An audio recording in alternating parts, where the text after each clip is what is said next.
सरकारने आमच्या आरक्षणाचे झोपडे उद्ध्वस्त केले. प्राध्यापक लक्ष्मण हाके.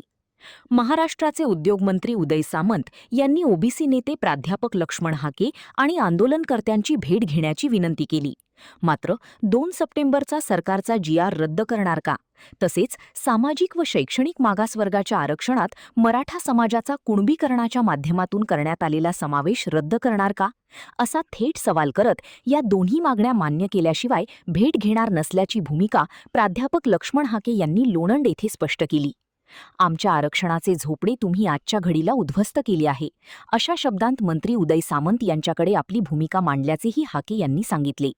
मुंबई येथे 1 सप्टेंबर रोजी ओबीसी समाजाच्या वतीने ओबीसी संघर्ष व एल्गार मोर्चा काढण्यात येणार आहे. या मोर्चाच्या पार्श्वभूमीवर लोणंद येथे ओबीसी कार्यकर्त्यांची बैठक आयोजित करण्यात आली होती. या बैठकीत प्राध्यापक हाके बोलत होते. यावेळी मोठ्या संख्येने ओबीसी नेते आणि कार्यकर्ते उपस्थित होते. ओबीसी आरक्षणाच्या संरक्षणासाठी 1 सप्टेंबर रोजी मुंबईत होणाऱ्या मोर्चात मोठ्या संख्येने सहभागी व्हावे असे आवाहनही यावेळी करण्यात आले. प्रश्न विचारा.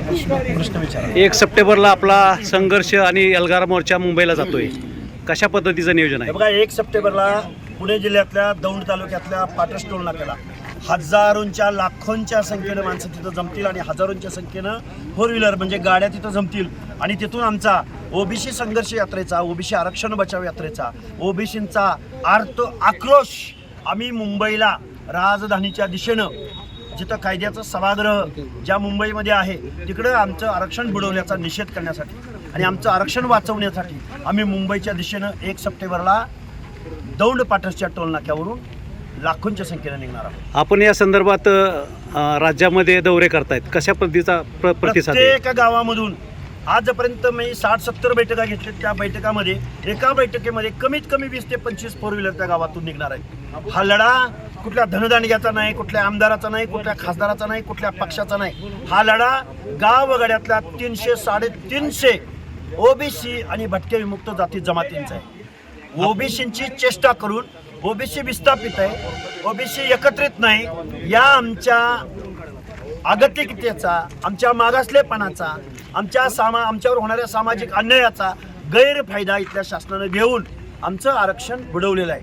या महाराष्ट्राच्या मुख्यमंत्र्यांनी आमच्या हक्क अधिकाराचं संरक्षण केलेलं नाही.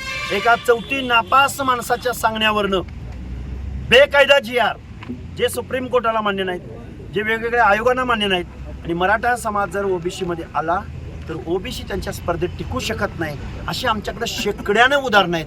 त्यामुळं आम्ही आमचं आरक्षण वाचवण्यासाठी मुंबईच्या दिशेनं लाखोंच्या संख्येनं 1 सप्टेंबरला निघत आहोत. ओबीसी संघटित होतोय असं वाटतंय आता? 100% ओबीसी संघटित होतोय. इथं मेजर मायक्रो म्हणायची आज वेळ नाही, कोण पुढं जाईल असं म्हणायची वेळ नाही.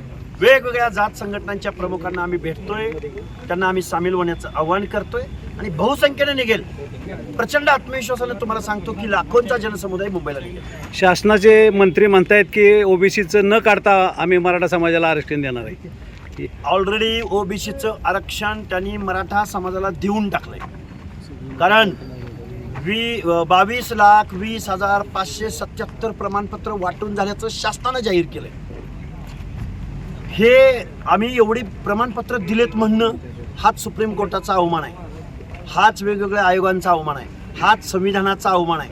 कारण सामाजिक मागासांची अख्खी कायनात या सरकारनं मराठा समाजाला ओबीसीमध्ये टाकून ओबीसींचा सामाजिक न्याय हक्क जमिनीत गाडलेला आहे. ओबीसींच्या आंदोलनाची दखल शासन घेते असं वाटतंय? 1 तारखेला शासनाला दखल नव्हे, 9 मंत्र्यांना दखल घ्यावी लागेल, विरोधकांना दखल घ्यावी लागेल, प्रमुखांना दखल घ्यावी लागेल, मुख्यमंत्र्यांना दखल घ्यावी लागेल.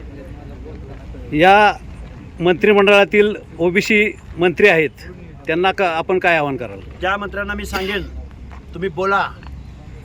ओबीसी आहेत म्हणून तुम्हाला स्थान आहे.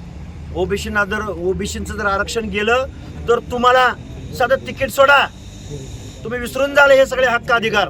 त्यामुळे बोलायची वेळ आहे.